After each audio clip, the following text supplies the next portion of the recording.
Hello అండి, నమస్తే. నేను మీ సంధ్య. వెల్కమ్ టు సంధ్యాస్ వంటల పుస్తకం. ఈరోజు మన వీడియోలో చాలా క్విక్గా టైం లేనప్పుడు తొందరగా చేసుకోగలిగేటటువంటి ఈ ప్రసాదం రెసిపీని ఈరోజు మనం చూద్దాం. ఈరోజు మన వీడియోలో ప్రసాదం కింద కట్ పొంగల్ని ఎలా చేయాలో ఏంటో ఈరోజు నేను ఈ వీడియోలో మీకు వివరంగా చెప్తాను. నేను చెప్పినట్టుగా ట్రై చేయండి. కట్ పొంగల్ అనేది చాలా టేస్టీగా మనకి క్విక్గా అనేది అయిపోతుంది. ఫస్ట్ టైం కనుక మన వీడియోస్ని చూస్తున్నట్లయితే మన ఛానల్ని తప్పకుండా సబ్స్క్రైబ్ చేసుకోండి. ఇంకా వీడియోలోకి వెళ్ళిపోదాం రండి. ముందుగా ఒక కళాయి పెట్టుకొని అందులోకి ఇక్కడ చూపిస్తున్న విధంగా 1 కప్ వరకు పెసరపప్పుని తీసుకోండి. ఈ పెసరపప్పుని ఫ్లేమ్ అనేది సిమ్లోనే పెట్టుకొని వీటిని ఇలా కదిలిస్తూ పెసరపప్పు అన్నిటిని బాగా ఫ్రై అయ్యే విధంగా మనము వేపుకోవాలి. పెసరపప్పు అనేవి మనకి కరెక్ట్గా వేగిపోయినప్పుడు మనకి కమ్మటి స్మెల్ అనేది వస్తూ ఉంటుంది. ఇలా చూడండి, ఇక్కడ చూపిస్తున్న విధంగా మనకి పెసరపప్పు అనేవి ఇలా ద్వారగా కలర్ చేంజ్ అయ్యే వరకు ఫ్రై ఉంటాయి.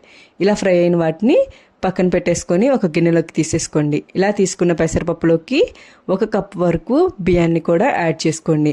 1 కప్కి కొంచెం తక్కువ తీసుకున్నా కానీ ఏం కాదండి. 1 కప్కి 1 కప్ అయినా తీసుకోవచ్చు. ఇలా వేసుకున్న బియ్యాన్ని ఒకసారి అన్నిటినీ కలబెట్టుకొని వాటర్ అనేది పోసుకొని 2 సార్లు బాగా శుభ్రంగా కడుక్కోవాలి. ఇలా కడుక్కున్న తర్వాత వీటన్నిటిని ఒక కుక్కర్ తీసుకొని ఆ కుక్కర్లోకి వేసేసుకోవాలి. ఇలా వేసేసుకున్న దానికి మనం తీసుకున్న పెసరపప్పు 1 కప్పు, బియ్యానికి 1 కప్కి 5 కప్పుల వరకు వాటర్ని తీసుకోవాలి. ఇలా 5 కప్పుల వాటర్ని ఇందులోకి యాడ్ చేసేసుకోండి. యాడ్ చేసుకున్న తర్వాత 1 టేబుల్ స్పూన్ నెయ్యి అనేది వేసుకోండి. మనకి రైస్ అనేది చాలా టేస్టీగా ఉంటుంది. అలాగే 1.5 టేబుల్ స్పూన్ వరకు సాల్ట్ని కూడా ఇందులోకి వేసేసుకోండి. ఇలా ఈ రెండింటిని వేసేసుకున్న తర్వాత ఒకసారి కలిదిప్పేసుకొని కుక్కర్ మూత అనేది మనం పెట్టేసుకొని 3 విజిల్స్ వచ్చేంత వరకు ఉంచుకోవాలి మీడియం ఫ్లేమ్లో. అలా అయిపోయిన తర్వాత స్టవ్ అనేది ఆఫ్ చేసుకొని ప్రెజర్ అంతా పోయిన తర్వాత ఒకసారి మూత అనేది ఓపెన్ చేసుకొని మనం గంటితో ఒకసారి అడుగు నుంచి మొత్తం ఒకసారి కలిసే విధంగా కలబెట్టుకోవాలి.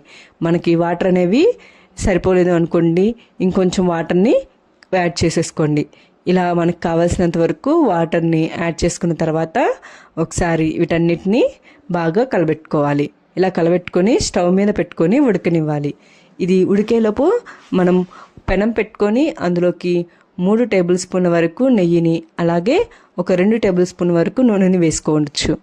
లేదు మొత్తం నెయ్యితో అయినా వేసేసుకోవచ్చు.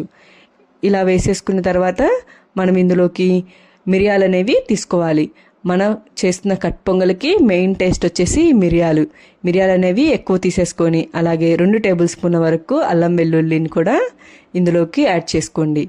వీటన్నిటిని కూడా ఒకసారి బాగా ఫ్రై చేసుకొని పచ్చిమిర్చి, అలాగే జీలకర్ర, ఆవాలు, జీడిపప్పు వీటన్నిటిని కూడా ఒకసారి బాగా వేసేసుకొని, అలాగే 2 రెబ్బల వరకు కరివేపాకుని ఇందులోకి యాడ్ చేసుకొని వీటన్నిటిని లైట్గా కలర్ చేంజ్ అయ్యేంత వరకు ఫ్రై చేసుకున్న తర్వాత స్టవ్ అనేది ఆఫ్ చేసుకొని మనకి ఉడుకుతున్నటువంటి ఈ కట్ పొంగల్ అన్నంలోకి ఇందులోకి వేసేసుకోండి.